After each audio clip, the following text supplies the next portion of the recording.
నమస్తే శ్రీమాత్రే నమః శ్రీ గురుభ్యో నమః. విశ్వావసు నామ సంవత్సర ఫిబ్రవరి మాస ఫలితాలు మేషాది ద్వాదశ రాశుల వారికి, అన్ని రంగాల వారికి గ్రహస్థితి, గ్రహాల యొక్క పరిభ్రమణ, రంగాల వారీగా అంటే ప్రతి ఒక్క రంగం వారికి వివరాలతో పాటు అంటే పరిణామాలు, పరిహారాలు, సూచనలతో పాటుగా ఎలా ఉండబోతోంది అనే అంశంతో గ్రహాల స్థితి. సూర్యుడు మకర రాశిలో అంటే జనవరి 14 నుంచి ఫిబ్రవరి 13 వరకు మకర రాశిలో సంచరిస్తున్నాడు. తదుపరి కుంభరాశిలోకి ఫిబ్రవరి 13 నుంచి మార్చి 15 వరకు కుంభరాశిలో సంచరిస్తాడు. చంద్రుడు ప్రతి 2.5 రోజులకు తన యొక్క రాశిని మార్చుకుంటూ ఉంటాడు. కాబట్టి అన్ని రాశుల మీద చంద్ర ప్రభావము ఎక్కువగా ఉంటుంది.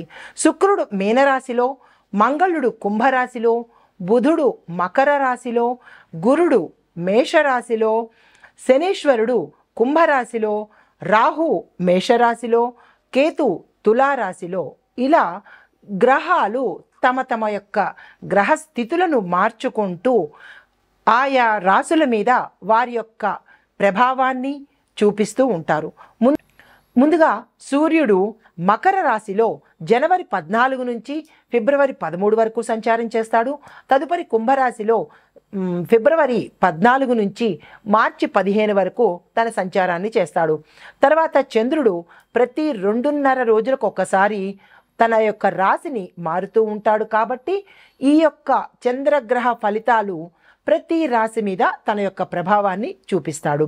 తదుపరి శుక్రుడు మీనరాశిలోను, మంగళుడు కుంభరాశిలోను, బుధుడు మకర రాశిలోను, గురుడు మేషరాశిలోను, శనీశ్వరుడు కుంభరాశిలోను, రాహువు మేషరాశిలోను, కేతు తులారాశిలోను సంచారం చేస్తుంటాడు. తదుపరి రాశి కన్యారాశి. ఈ రాశి యొక్క గ్రహస్థితి బుధుడు 5వ స్థానంలో సంచరించడం వల్ల మీ యొక్క ఆలోచన శక్తి పెరగడంతో పాటు శుక్రుడు మీనరాశిలో ఉండడం వల్ల స్నేహితుల యొక్క మద్దతు, సహాయ సహకారాలు లభించే అవకాశం గోచరిస్తోంది.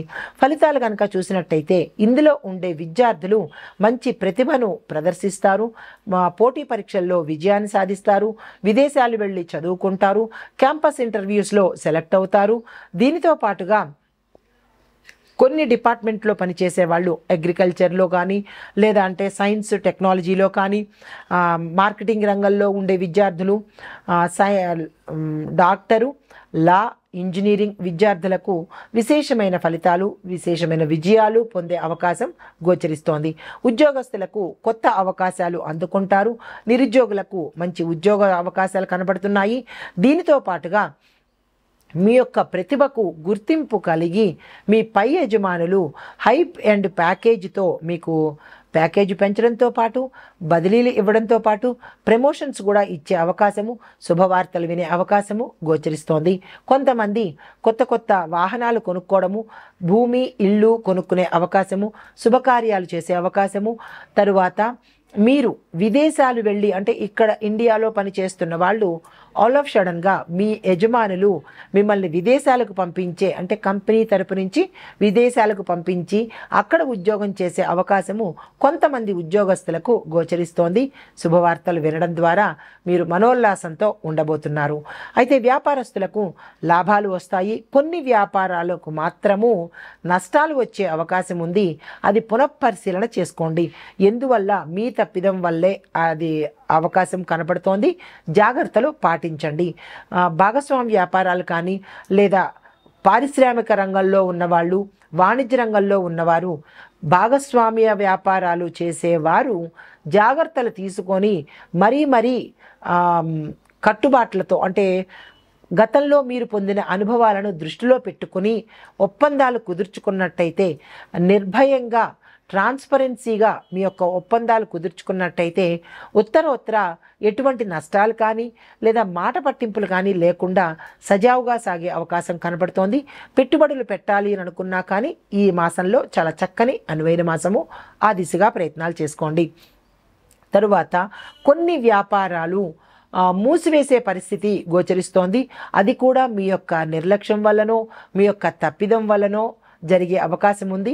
అది ఎక్కడ ఎందువల్ల అనే అంశాన్ని మీరు తప్పనిసరిగా పరిశీలన చేసుకోండి. ఐటీ రంగంలో ఉన్న వాళ్ళకి కొత్త టెక్నాలజీ నేర్చుకోవడం వల్ల మీకు మంచి మంచి అవకాశాలు రావడంతో పాటు మీరు ఉన్న కంపెనీల్లోనే ప్యాకేజీ పెరగడంతో పాటు కేడర్ కూడా పెరిగే అవకాశము, తద్వారా ఇన్సెంటివ్స్ కానీ మీ ప్యాకేజీ పెరగడం కానీ జరిగే అవకాశం ఉంది. ఆ దిశగా మీరు అంటే డెవలప్ చేసుకునే దిశగా మీరు ప్రయత్నాలు చేయండి. కొన్ని ఎంఎన్సి కంపెనీల్లో సాఫ్ట్వేర్ ఉద్యోగస్తులకు విదేశాలు వెళ్ళి అక్కడ స్థిరపడే అవకాశం గోచరిస్తోంది. మీ యొక్క టెక్నాలజీని డెవలప్ చేసుకునే అనే అంశాన్ని నిర్లక్ష్యం చేయకుండా ఎప్పటికప్పుడు అప్డేట్ అయ్యే ప్రయత్నం చేసినట్టయితే కనుక మంచి కంపెనీలు ఆఫర్లు మీరు అందుకునే అవకాశం కనపడుతోంది. రియల్ ఎస్టేట్ రంగం వారికి స్థిరమైన లాభాలు గోచరిస్తున్నాయి. పెద్దగా లాభాలు లేవు. ఆర్థికపరమైన ట్రాన్సాక్షన్స్ ఏమైనా చెయ్యాలి అని అనుకుంటే కనుక జాగ్రత్తలు తీసుకుని ట్రాన్సాక్షన్స్ చేసుకోండి. భూ విస్తరణకు అవకాశం ఉంది. తర్వాత మీరు రేటు నిర్ణయించాలన్నా, ఏ వైపు భూమిని కొనుక్కోవాలన్నా మీ యొక్క జాతక పరిశీలన తీసుకొని ఉత్తరం వైప, పడమర వైప లేదా తూర్పు వైప ఎటువైపు మీరు కొనాలి అనే అంశాన్ని మీరు జాతక పరిశీలన చేయించుకుని ఆ దిశగా భూమిని కొని ఎక్స్పాన్షన్ చేసుకొని విస్తరించినట్టయితే కనుక విశేషమైన లాభాలు పొందుతారు. మీరు ఏ ధర నిర్ణయిస్తారో ఆ ధరకే ప్రజలు కొనుక్కునే అవకాశం కనపడుతోంది. ఈ రియల్ ఎస్టేట్ రంగంలో ఉండే మార్కెటింగ్ డిపార్ట్మెంట్ వాళ్ళకి విశేషమైన మాసము ఈ మాసము. మీరు టార్గెట్స్ని నిర్ణయించుకోండి. మీ టార్గెట్స్ని రీచ్ అవ్వడంతో పాటు హై ఎండ్ ఇన్సెంటివ్స్ కూడా మీరు తీసుకునే అవకాశం గోచరిస్తోంది. వ్యవసాయదారులకు మీ యొక్క పంట దిగుబడిలో చిన్న చిన్న మార్పులు కనబడుతున్నాయి. కీటకాల వల్ల కానీ పశుపక్షాదుల వల్ల కానీ ఒకంత పంట నష్టమయ్యే అవకాశం ఉంది. తరువాత కొన్ని వ్యవసాయదారులకు అంటే కొంతమంది రైతులకు నీటి వల్ల ఒకంత పంట నష్టమయ్యే అవకాశం ఉంది. ఆ నీటిపారుదల డైరెక్షన్స్ని మీరు జాగ్రత్తగా పరిశీలన చేసుకోండి. అది మీ యొక్క నిర్లక్ష్యం వలనో లేదా ఎలక్ట్రిక్ సంబంధించినటువంటి నిర్లక్ష్యం వలనో అధిక నీరు పంటల్లోకి వెళ్ళి పంట నష్టమయ్యే అవకాశం ఉంది. రైతులు తస్మాత్ జాగ్రత్త. ఆ దిశగా మీరు చూసుకోండి. పాత రుణాలను తీర్చుకుంటారు. కొత్త పనిముట్లను అంటే ట్రాక్టర్లు కావచ్చు, వ్యవసాయ పనిముట్లు కావచ్చు, అది కొనుక్కోవడానికి ఈ మాసం చాలా చక్కగా ఉంది. ఆ దిశగా ప్రయత్నాలు చేయండి. కొత్త రుణాలు తీసుకోవాలన్నా, ఎరువులు మందులు కొనుక్కోవాలన్నా, విత్తనాలు కొనుక్కోవాలన్నా కానీ ఈ మాసం చాలా చక్కగా ఉంది. మీ యొక్క పెద్దల సలహా కానీ లేదా మీ యొక్క శ్రేయోభిలాషల సలహా తీసుకుని మీరు ఆ దిశగా ప్రయత్నాలు చేసుకోండి. నష్టాలైతే ఏమీ లేవు. ఒకంత పంట నష్టమే నీటి వల్ల జరిగే అవకాశం గోచరిస్తోంది.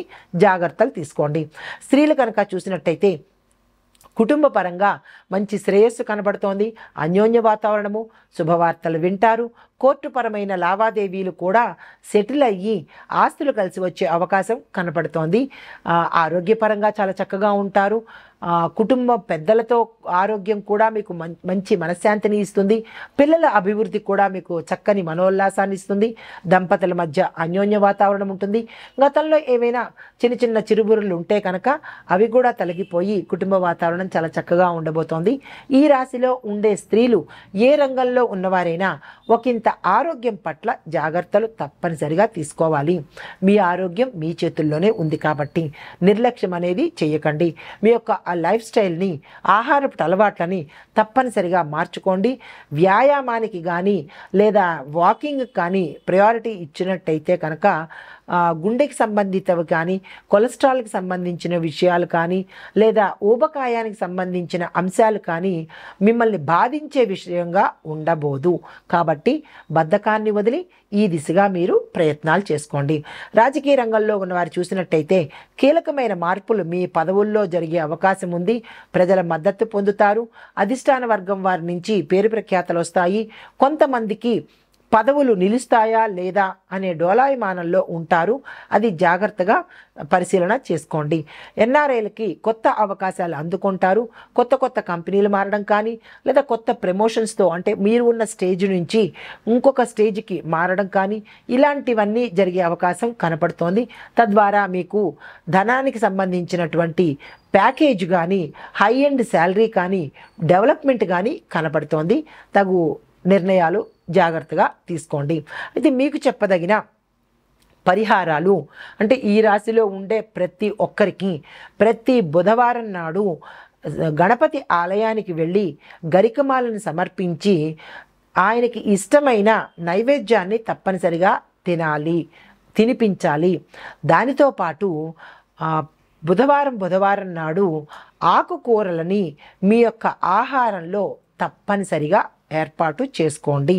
దానితో పాటుగా విద్యార్థులకు ప్రత్యేకంగా చెప్పదగిన సూచన, గణపతి ఆలయానికి వెళ్ళి అక్కడ 5 ప్రదక్షిణాలు చేసుకొని 5 పుస్తకాలు కానీ లేదా 2 పుస్తకాలు కానీ పేదవాళ్ళకి 2కో 3కో మీ యథాశక్తి 5 కానీ 2 పుస్తకాలు కానీ ఎంతమందికి మీరు ఇవ్వదలుచుకుంటే మీ శక్తానుసారము తప్పనిసరిగా ఇవ్వండి. ఇది విద్యార్థులకు చెప్పదగిన సూచన. ఇది ఈ రాశి వారికి చెప్పే పరిహారాలు, సూచనలు. నమస్తే.